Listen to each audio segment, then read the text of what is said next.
I selected him as the recipient of the chocolate cake because I knew he favoured it. You always choose chocolate cake, don't you? Mum warned, concerned about the caffeine content. Ignoring her advice, I swiftly exchanged my cake with Kevin's. Well, after a brief hesitation, I took a bite of the caffeine-laden treat while my mom continued to enjoy her own cake. And Kevin, proudly boasting about reserving this cake a month, in advance emphasised the delicious crushed nuts on top. Suddenly, his demeanour shifted as he began to choke. His face turned red and he struggled to breathe. Foam formed at his mouth and he shivered before collapsing to the floor. My name is Emma, a 36-year-old working at a food inspection company. I live with my husband, Kevin, who is 2 years older, and our 7-year-old daughter, Catherine. Our journey began at university, leading to marriage and the birth of Catherine. However, her slow development worried us. Despite consulting numerous doctors, no issues were found. Catherine's lack of progress caused a rift between Kevin and her.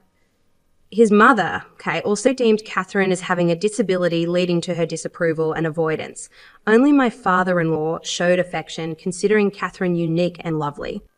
Before marriage, Kevin was kind, but his attitude changed with Catherine's challenges. His frequent bouts of anger, expressed through loud noises and table banging, stressed me to the point of health issues. Menstrual irregularities, eventually leading to menopause, prevented us from having more children.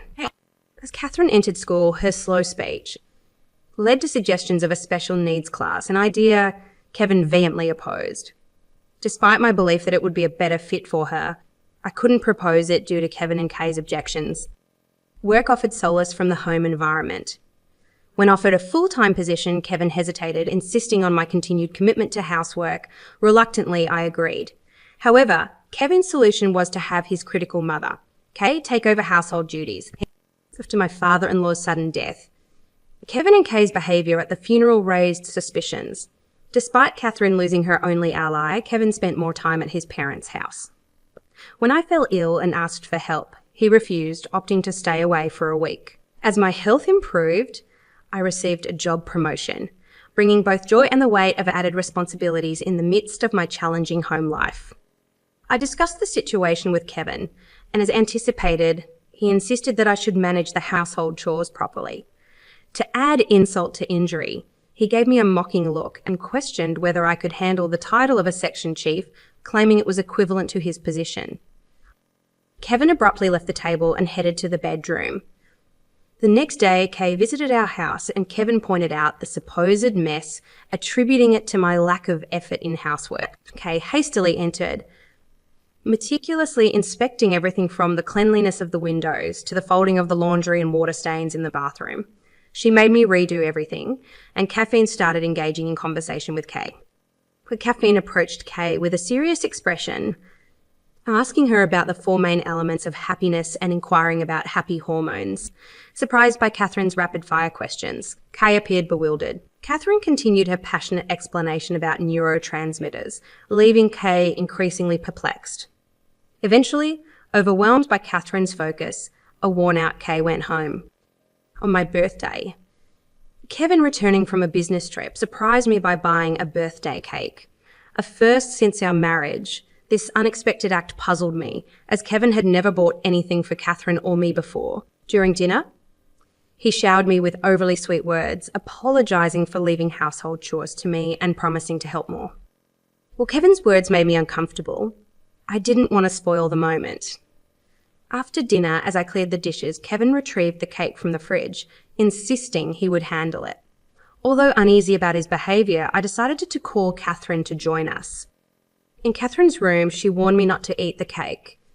Expressing urgency in her gaze, trusting Catherine, I returned to the living room, where she insisted we eat without forks. I realised she had swapped my cake with Kevin's. As we ate, Kevin proudly discussed reserving the cake, and suddenly he began to choke. Kevin collapsed on the floor, showing signs of anaphylactic shock from a buckwheat allergy. Both Kevin and I were allergic to buckwheat, and it was confusing since we were eating cake that shouldn't contain any buckwheat. In a calm voice, Catherine instructed me to call an ambulance. Following her guidance, I hit Kevin's back to help him expel the cake. At the hospital, Kevin's life was saved, and I wondered how Catherine knew something life-threatening would happen. After completing the hospital admission procedures, I returned home. As soon as I arrived, Catherine showed me a candy wrapper she retrieved from the trash. It was a wrapper for cookies made with buckwheat flour, and Corrine explained that it was from the cake box Dad had bought. According to Seren, the seal on the box was half peeled off. And when she checked the kitchen trash, she found a candy wrapper she'd never seen before. Upon researching online, she discovered it contained buckwheat flour.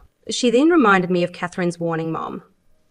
If you eat that, you'll die. The realization hit me hard. If not for Caffeine's swift action, I could have been the one eating that potentially harmful cake. The thought of being the one on the hospital bed sent chills down my spine. As fear and suspicion crept in, I considered involving the police. However, Caffeine's words made me reconsider. If Dad was the one who collapsed, informing the police might make me a prime suspect. A feeling of despair overcame me, and Caffeine assured me that she would handle it. She ventured into Kevin's study, defying his strict instructions, and began searching for evidence. To my surprise, Caffeine found a notebook in a drawer that detailed a shocking revelation. My father-in-law had been victimized in a similar manner. The notebook described the plan to mix crushed buckwheat flour cookies with sprinkles. Even more disturbingly, Kay was implicated in this terrifying scheme. They were conspiring together, and at the bottom of the page, it ominously read, "Next is Emma's birthday." My hands involuntarily tightened around the notebook, and Caffeine, noticing my anger, reassured me that everything would be okay. Catherine shook her head regretfully, explaining that the notebook might not be admissible as evidence. If Kevin and Kay claimed it was just fantasy, the case would likely be dismissed. The lack of concrete evidence made me feel helpless, and Caffeine, sensing my frustration, held my hand firmly, promising to find the evidence and protect me. Determined to seek justice, Catherine and I began preparing for the final showdown. Our plan was to lure Kay into our house under the pretense of learning how to cook Kevin's favourite dish. While Kay taught me in the kitchen, Caffeine discreetly searched her bag and found the buckwheat cookies. With one cookie in hand, we took it to my workplace for a composition test. Several days later, as Kevin was discharged from the hospital, I informed Kay that I was preparing a celebration for his recovery. I asked her to pick him up, and while waiting, Catherine and I prepared his favourite dishes, including the potentially tainted cookie. As Kevin and Kay returned, we welcomed them to the table, where the atmosphere quickly shifted. Kevin whispered something to Kay, and they both seemed puzzled. It appeared that our plan was beginning to unfold, and I steeled myself for the confrontation ahead. As she released the fried chicken she held with her chopsticks, she seemed oblivious to the fact that it slipped from her grasp. The tension in the room intensified as Kevin and Kay refrained from touching the food. Deliberately, I engaged Kevin in conversation, inquiring about the seasoning. "Oh, I guess I can't make it as good as your mother does," he mumbled, glancing down. I responded with my biggest smile, assuring him that the seasoning not only tasted good but also seemed to provide energy. Casually, I mentioned my father-in-law's recommendation of the seasoning, observing Kevin and Kay shivering as if they were cold. Catherine, undeterred, sprinkled the seasoning over their rice. In protest, Kevin swatted away Catherine's hand, expressing concern about adding something suspicious.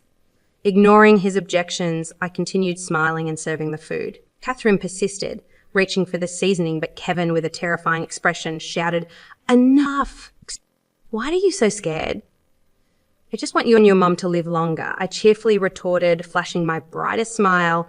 The atmosphere grew tense as Catherine defied Kevin's warning and sprinkled the seasoning over their rice. The room was charged with Kevin's anger as he shouted, "Stop putting something so suspicious into it." Unfazed, I continued with my smile, drawing attention to his past actions of sprinkling the same seasoning on my cake, leading to his hospitalization. With a triumphant gesture, I presented documents obtained from our company's inspector, linking the substance on the cake to the buckwheat cookies. Kevin and Kay exchanged glances, denying any knowledge of the situation. However, I placed a copy of Kevin's incriminating notebook on the table, revealing details of the ordered cookies and their sinister plan. Red and then blue in the face, Kevin and Kay struggled to explain away the evidence. Kevin's notebook held damning information, including details of their plot and attempts to mask the crime. Staring sternly at Kay, I connected the dots, questioning them about their involvement in my father-in-law's death. Kevin finally admitted to his vengeful act, revealing his resentment towards my father-in-law's interference. Shocked and angry, I listened as he confessed to mixing the buckwheat cookies into the seasoning, targeting my father-in-law due to his disapproval of Kevin's relationship with his mother. Fueled by anger and disbelief, I declared their actions as a crime and threatened to report them to the police. In a desperate attempt to conceal evidence, Kevin snatched the copy of the notebook from the table, crumpled it, and possibly swallowed it. Catherine caffeine, and I stared in surprise at his desperate act. And Caffeine calmly revealed that it was just a copy, and the original was safely stored elsewhere. She placed a voice recorder on the table, exposing their crimes from the beginning. As the evidence mounted against them, Kevin collapsed into his chair, realizing the gravity of their actions. With the truth exposed, the police took Kevin and Kay away. Their cries and protests echoed, but the evidence, including copies of the notebook, voice recordings, and purchase history, secured a guilty verdict. The legal proceedings led to my successful divorce from Kevin, who had to pay compensation, along with Kay receiving $660 as compensation. I used a portion to build a grave for my father-in-law, a proper place for mourning. After the trial, Catherine and I reported the incident in front of my father-in-law's grave, seeking closure and justice. Later, Catherine shared an IQ test result, revealing her score of 135. Surprised and impressed, I learned about her enrollment in a school for gifted children, where she flourished in an environment that allowed her to study what she loved. Our life together became enriching, filled with happiness and improved well-being. Despite the challenges, living with Catherine proved enjoyable, and our smiles never faded.